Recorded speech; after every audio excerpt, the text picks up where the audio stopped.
assault been, where, and why. So, like I said earlier, I think we're a safe community.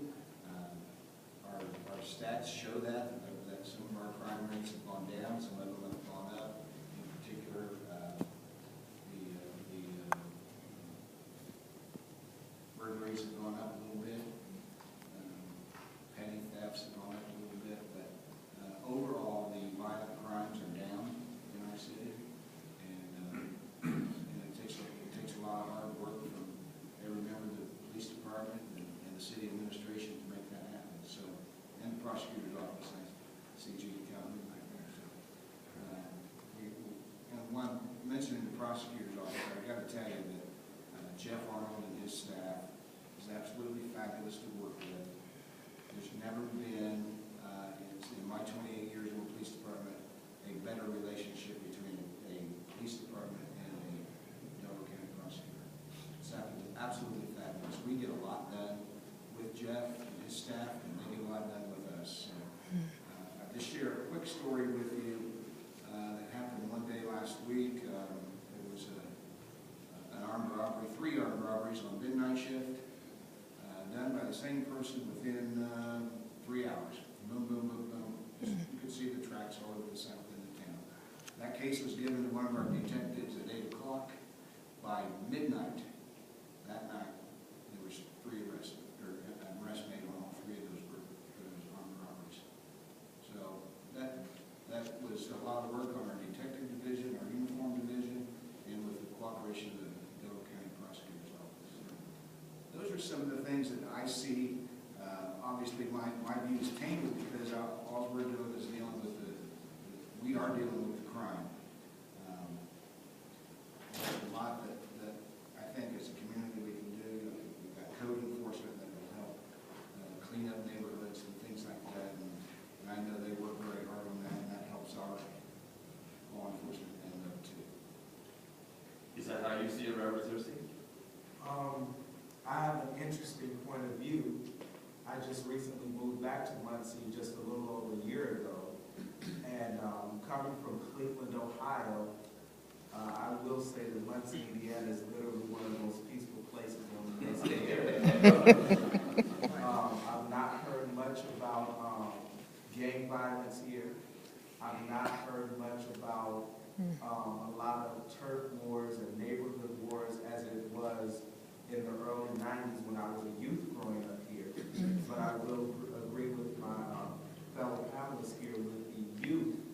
There is definitely a up-ramp of youth activity as it relates to violence, as it relates to our youth being disorderly and completely out of control.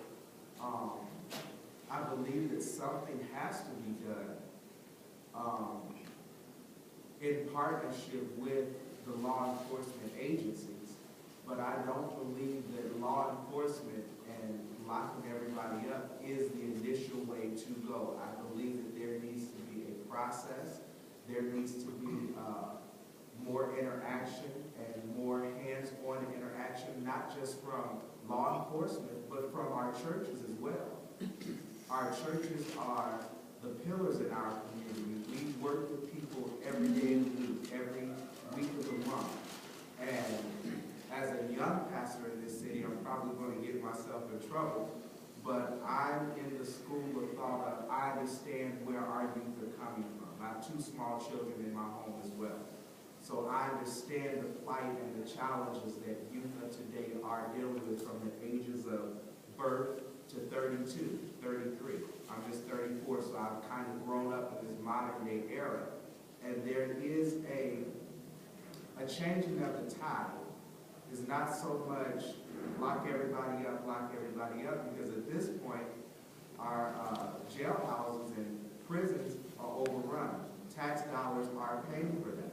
So there must be some level of intervention that has to come out of our communities. We as a community, we can no longer afford just to sit idly by and watch our children go to hell in a handbasket. And since I've been back home to Muncie, that's one of my first missions and first initiatives is to do everything that I can to not only help our youth, but bridge the gap between our youth and our mothers and fathers, as it were, our senior citizens, and everybody in the community, so that we can all collectively learn how to work together. Thank you, brother. Buddy, tell us from where you sit, what is your assessment of the state of peace in Muncie? It has been my observation, having worked as a barber in the inner cities of Muncie, cater to perhaps 85% of African American males. I have an additional 15% of other ethnicity and nationalities that come to my barbershop. But while operating in the whitely community for about 10 years, the community is peaceful, as the pastor and the police said, compared to your Indianapolis and your Chicago areas. However, this peace is always threatened when there's unemployment, lack of opportunity, lack of education. And we must always be on guard, because this particular threat to peace is sweeping our nation, and it is coming here. I can remember operating in the white community and opening up, and all the young men that would patronize my barbershop would come in peace. As the years progressed, this peace began to fade. Most of these young men now endeavor to own a pistol at such a young age. They're indulging in the use of narcotics. We have designer drugs now that are disrupting the mental status of our youth. Therefore, they may do anything at any time with these drugs. And the absence of hope that these young guys could achieve their goals is also fading. When we talk about peace, we have to talk about violence. I had asked a question in my barbershop. Why are these young men angry? And a friend of mine directed me to a book. The author is Amos Wilson, Dr. Amos Wilson, and the book is entitled Black on Black Violence. What we have is 3 phases of violence that takes place. The first phase is your initial violence, where these young people feel that the system is not on their side, that they cannot get ahead, and that they continue to phase out recreational programs for these youngsters. And as a result of the second phase comes the retaliatory violence, based upon the assault of the system abandoning our youth. The retaliatory violence stage happens when the young man feels that he has to rebel in some kind of way at the system, and it is not the right way. And they give up hope, begin to use such excuses to avoid living up to their potentials. And it leads to the third phase of violence, which we consider, which Dr. Amos Wilson considers as the boomerang effect. We know what a boomerang does. When you throw it, it comes back. So the retaliatory violence that that is inflicted back upon such system that has failed and abandoned our youth intensifies when the boomerang comes back. It's no longer a retaliatory system on the system. It becomes retaliatory on your own communities.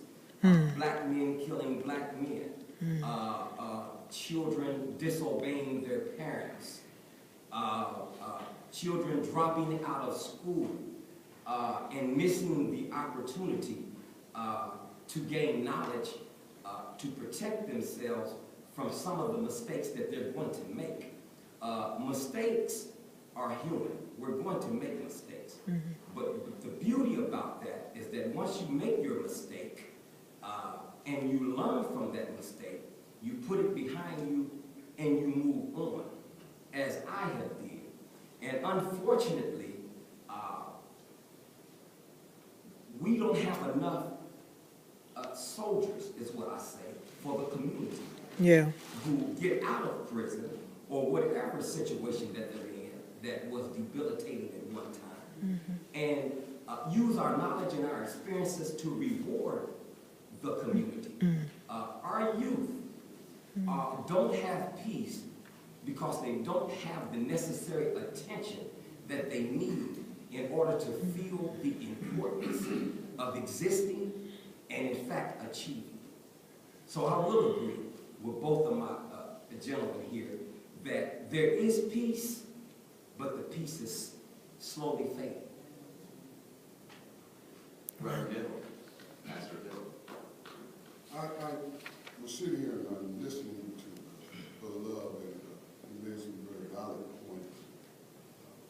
But for me, I see, and only being in Muncie for a short period of time, but I travel all over this country, been to different cities. What I see is a lack of involvement from parents. Cannot all put it on the youth because parents themselves must involve themselves in their children's life. Yeah. And not only that, there's a lack of involvement on my viewpoint, and I may get myself in trouble with this, but a lack of involvement with the community itself when it comes to aligning ourselves and doing things when we're trying to bring some positive impact in Muncie. I see that there is a lack of involvement unless it hits a person's front door. And my thing is that whenever there's something that goes on in the community, whether it is our child or someone else's child, I think the entire community should pull together in trying to help them to understand. Now, there is a lack of education, well, I should say a lack of